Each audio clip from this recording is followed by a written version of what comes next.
Hey guys, Sean here from Byrne Media. So in today's video, I want to be sharing with you the funnel that we use and we implement into brands when it comes to actually building out their customer acquisition and retention as well. We're mainly a customer acquisition agency for D2C brands and CPG brands, but we also are building out a system and team now at the moment to actually handle the retention as well. So this is a graph, like a funnel that I want to share with you today, where this is what we use in terms of actually developing the traffic, the conversion of the traffic, and the retention then through all these sort of different sort of campaigns and systems that we implement over time to build out brands that have a proven concept already, like they're making sales. There's a bit of a brand there, and if they need help and a team and a system to come in to actually help them build the brand out to multiple six figures a month and even into the seven-figure range and potentially eight on an annual basis, then these are the things that we can sort of implement. So I'm going to break this down. I won't go into too much detail, but I just want to share with you a bird's eye view of what we do in terms of implementation. And you can do this as well, of course. These are different elements that you can incorporate as well into your customer acquisition and retention system. So if that sounds good to you, stay tuned. All right, guys, so here we are. This is the customer acquisition and retention funnel that I'm going to be talking about right now today. Okay, so you can see that there's a triangle here that's flipped.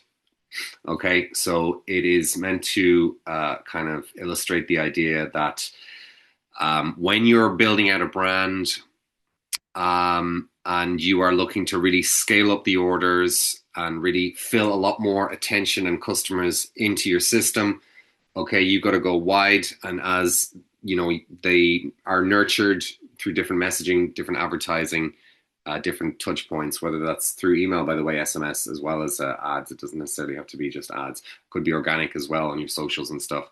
But it's all about nurturing people into purchase from you. And not everybody that enters your funnel at the very top here is going to actually do that. But you want to do your best as possible as a job to actually, do that. But in reality, that's never always the case. Okay. So let me just talk about this then. So you've got top of funnel here. So let's break down the top of funnel. Okay. So brand awareness. This is all about getting the attention of cold audiences. Okay.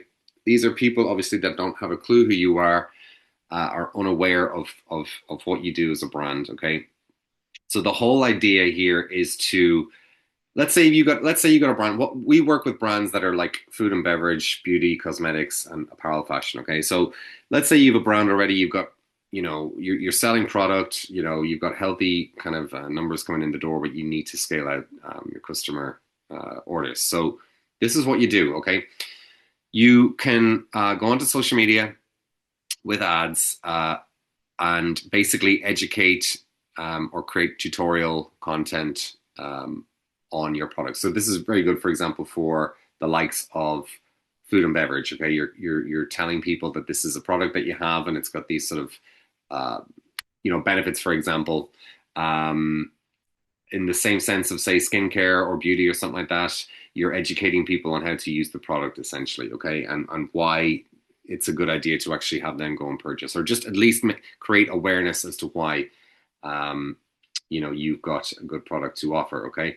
So you can do that through educational tutorial. You can also do that through if some brands that we've worked with in the past have actually had the opportunity or have had the fortunate scenario of actually having celebrities endorse their product as well, which is really good because people who recognize celebrities or kind of even influencers in the space, say through social media, and they're following these people, or they have an admiration for them, or they've got goodwill, that when the celebrity endorses the product, and you've seen this through TV advertising over decades now, that people because somebody important or of influence is actually saying something or bringing awareness to something, that you're more likely to pay attention essentially. Okay, so it's good to have people of influence. All right, so you also want to be kind of creating problem and solution content as well. So, let's say the skincare, for example, you want to be, you're selling to women over 50. So you're telling them that, there's an aging process and to, wrinkles, that the wrinkle effect. They don't want to, they obviously don't want to have that. So your cream, your solution, actually helps with eradicating that. So yeah, you need to be sort of developing that sort of content as well. UGC content, just as I explained, celebrity stroke influencer content, really, really good if you get the right influencers in place. And they don't actually necessarily have to be huge influencers. They can be micro influencers. Okay. Anyone who has an engaged audience, you should be reaching out to. There's actually a video I'm going to be creating of a strategy that we're definitely going to be implementing. I'll break it down for you in a separate video, but it's got to do with the idea of reaching out to, a lot of micro influencers they don't have to be huge, but if they have an engaged audience, you pay them some money, you get them to create content over say a 30-day period, and you obviously send them the product and they'll review it, but they'll create loads of content around that. And then you sort of acquire that content and you can use it then through your organic email, even your advertising as well. I'll break that down in another video. But UGC, a great thing to be doing. Okay, whether that's through customers, previous customers, by the way, or people of influence. Okay, and then you can bring this brand awareness into like the likes of YouTube, obviously social media. A lot of people, YouTube isn't so much of a popular one for brands that we sort of work with, but I would definitely recommend it because I think there's a lot of ad inventory there and a lot of awareness opportunity. Like it is the biggest video search engine in the world. So, if you've got, if it makes sense for your brand, which it does in most cases, to be on YouTube to basically talk about your product, by all means do. But a lot of people use social media, stories and reels. Obviously that's a big one when it comes to Instagram, TikTok, that kind of thing. That's really a thing that just brands work on. So that obviously brings a lot of awareness organically. You can also do that through ads as well. Google search for short tail keywords. Okay, not necessarily branded product, but shorter tail skincare products, clothing, jackets, bomber jackets, short tail stuff that people you bring people into an awareness level, and that's where you get found. Okay, so you also have Google Shopping and display ads as well. Display ads, this is something that would be not common, certainly with, you see it mostly with really, really big brands, but the display advertising network is a brilliant source, I think, for just bringing the attention of people who are unaware of your product. Okay, but it's all about funneling people down. Once you're developing attention and capturing that attention, okay, that's where the conversion process starts. And of course, you have TikTok as well and organic ads. So mainly, like you're talking about like Facebook, Instagram, Google, and TikTok. They're the main. And I say Google there, YouTube is in that, okay, because it's owned by Google. But I would say that they're the main tier one traffic platforms. There's a lot of traffic sources that you can use, but these are the most common ones for direct to consumer and CPG, for example. But there is a lot of other inventory advertising platforms that you can work off. But these would be mainly the ones that we would sort of look to focus on. We don't work on all of these, but we are. I'm looking to develop a system and team to cater for other tier one traffic platforms. So then you've acquired that attention and you've brought some awareness. You want to be nurturing these people as well, because food and beverage, the categories that we work in, food and beverage, you have fashion and apparel and beauty cosmetics. They're really noisy. I mean, you have to be building.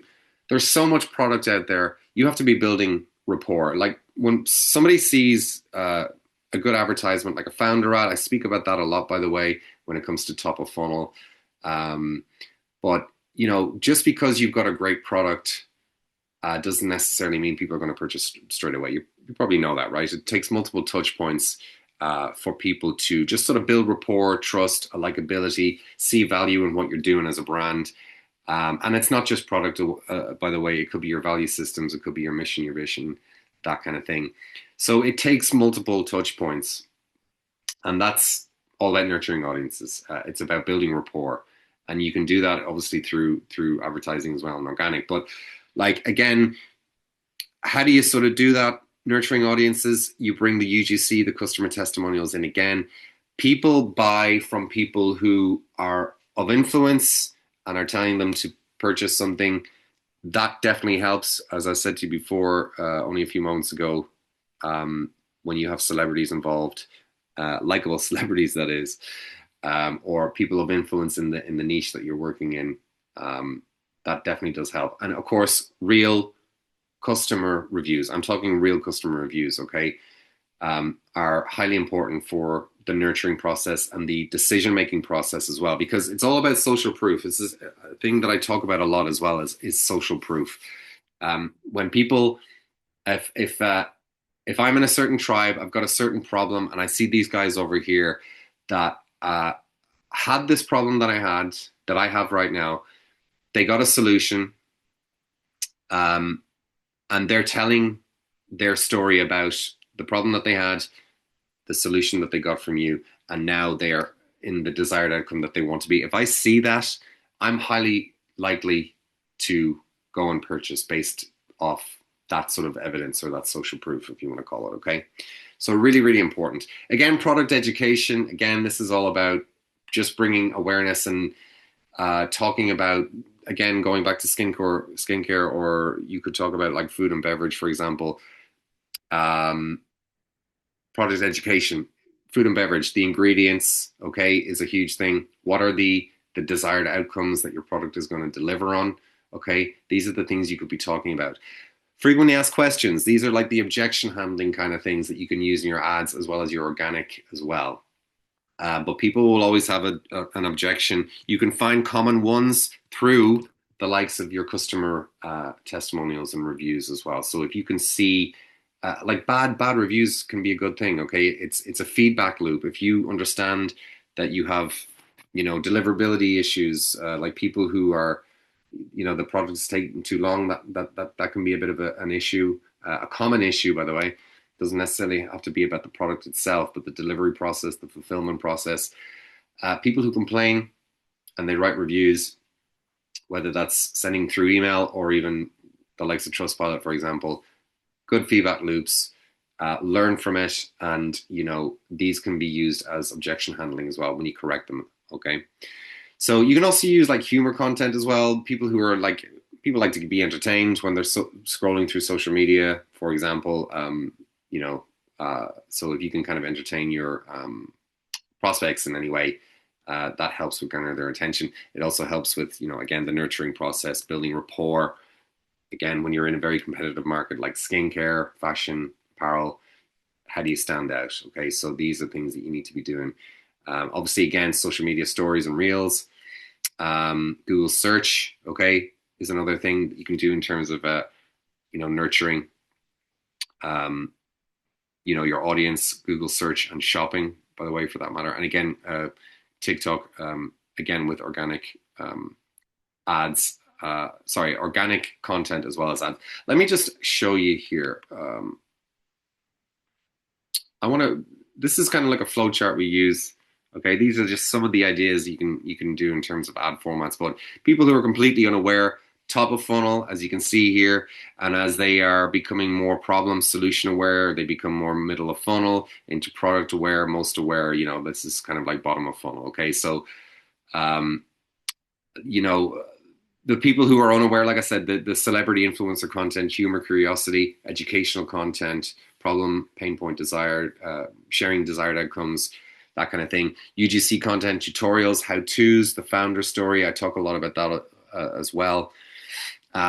Solution aware, the us versus them type of ad format, the features and benefits point out that you can do as well. These are all ad formats and things that you can use to build rapport, build connection, and build trust, and help with the conversion process, because it's just not. The internet is just too loud now. There is so many options for the consumer right now these days, and you need to stand out in those ways, and you need to be top of mind, and these are the ways that you can do it. Product aware, customer reviews, 3 reasons why, FAQs that I just spoke about there before, and then most aware, reasons to buy. You can develop offers as well, and again, kind of homing in on the actual benefits. Okay, So that's the sort of content that you can use. I want to sort of share that with you. These are ideas. There are others as well that we can kind of implement, but you can kind of take those and do as you wish with them. But they are helpful when it comes to your advertising as well as organic stuff as well. So let me go back here. That's the middle of funnel. Okay, the bottom of funnel. This is all about offer creation. Okay, getting people to convert, just like I said there in the other graph. Okay, the free shipping, the buy one get one free, the discount, the buy this and get a gift. All those kind of things definitely help to develop an offer and get the conversion from your audience. We're coming into Q4 here now at the moment, so that you'll be seeing a lot of that now in advertising. Everybody's going to be very offer heavy to warm audiences for the conversion process, basically. Okay, so you're going to see a lot of offer-based kind of advertising. Yeah, so reasons to buy as well. Like I said before in the other graph, benefits of the product, social media, organic paid. So email and SMS. So this is also bottom of funnel as well, because these are people who have purchased from you before. Oh, sorry, you can use email and SMS, for example, to build out retention, because I hope that you have a brand where you can sell them the hoodie, but then they also want the shorts, they want the jacket, they want the hat, they want the X, Y, and Z. It's the same with, for example, beauty cosmetics, skincare again. It's a consumable that people need every so often. Same with food and beverage, okay? So you want to be able to create a product where people want to consume it again and again and again. Okay, so the repeat purchase, obviously, right? So you can do that through email, SMS. Once you have that conversion and people have built up enough trust and likability and everything else to purchase from you, once your product, your back end delivers in the sense of they're getting value, they're getting the desired outcome that they want from the product that they've purchased from you, your brand and their view of your brand just kind of goes up significantly in the sense of likability and that kind of thing. And so now that you've got that conversion, you can use the cheapest way to talk to your audience, your customers, as well as your prospects, people who maybe haven't purchased from you yet that have become a lead on your website. You can nurture those as well. But this is the cheapest way of communicating with these people, okay? Through email, SMS, okay? Also giveaways and contests, okay? These are things that you should be doing. People love to win stuff. People love to get involved in a contest. It's a very social thing, and it's just got great brand rapport when you actually do it really well. And I highly advocate the idea that you should be doing it. Again, giveaways and contests are going to be brilliant for the Q4 season as well. So if you're running ads and you're doing all this content and you're organic and you're creating these offers and all this kind of stuff, you can also run giveaways in conjunction with all that sort of thing as well. And again, all this stuff is keeping you top of mind. It's keeping your brand in the sense of it's a fun thing to be involved in, as well as getting desired outcomes that they're looking for. So yeah, it's just everything is in your favor in that regard. Rewards and loyalty. Obviously that, again, when people are like that kind of consumable again, when they're purchasing from you on a repeat basis, reward them. Build that loyalty program, build that reward program that gives them further incentive to stick with you and recommend you to other people, okay? Word of mouth is the most important or the most effective marketing out there. There's just no question.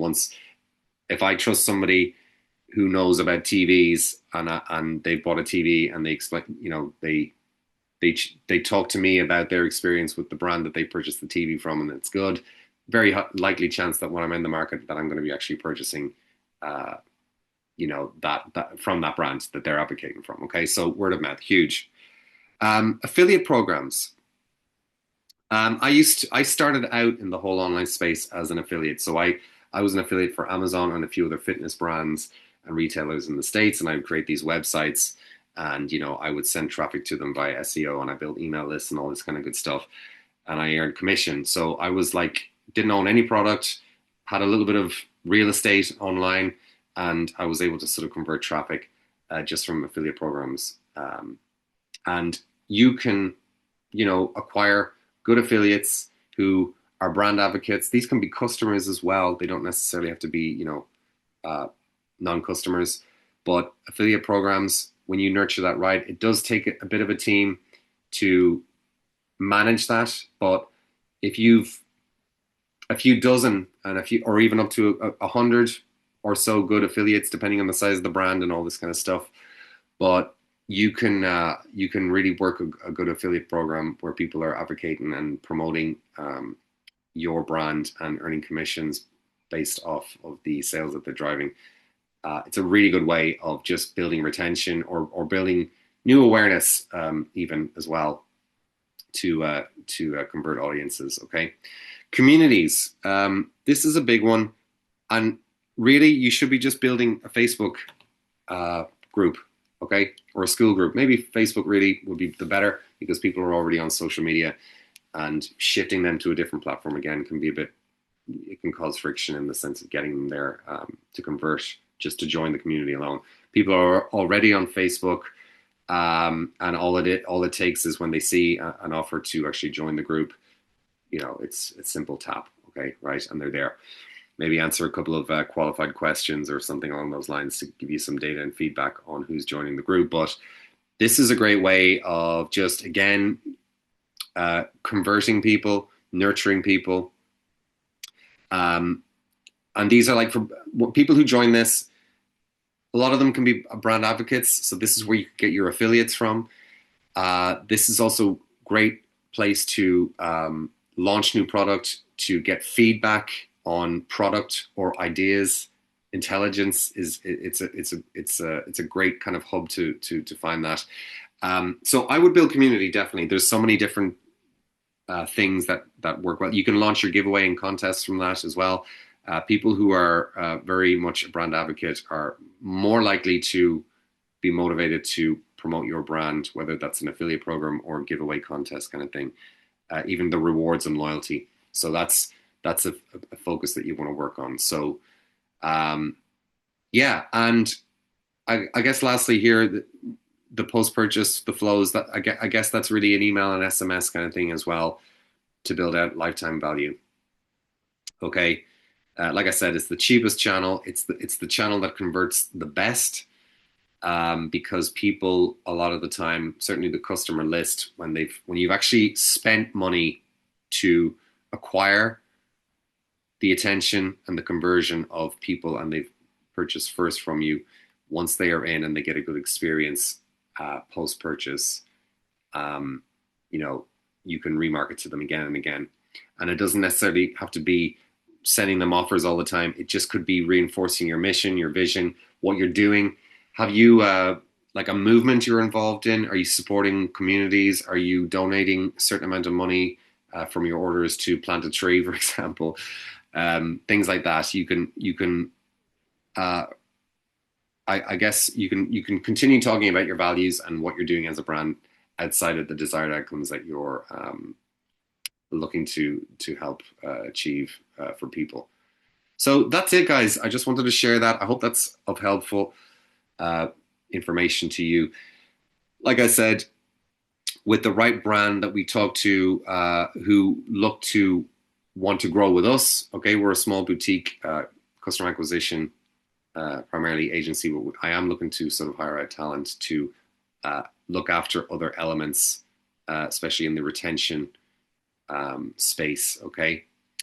But yeah, these are elements that you should be doing anyway to build out brands. The more people that you can get into your funnel and convert them, the more likely that you obviously grow into the 7 or 8 figure brand that you so wish to desire, okay? But it's all about having a good product. You need to have good branding, and you need to be carrying out these things. Like a lot of people like favor the idea of organic to build their brands, and they're afraid to invest money into running ads. But I can guarantee you this, I've been at this for 16, 17 years now. And if you want to scale out your brand, you need to get as many eyeballs as possible, and you need to be nurturing as many eyeballs as possible on that. And these platforms that give you organic reach. TikTok is the big famous one right now at the moment. But they all started with giving you free organic attention, okay, reach, should I say.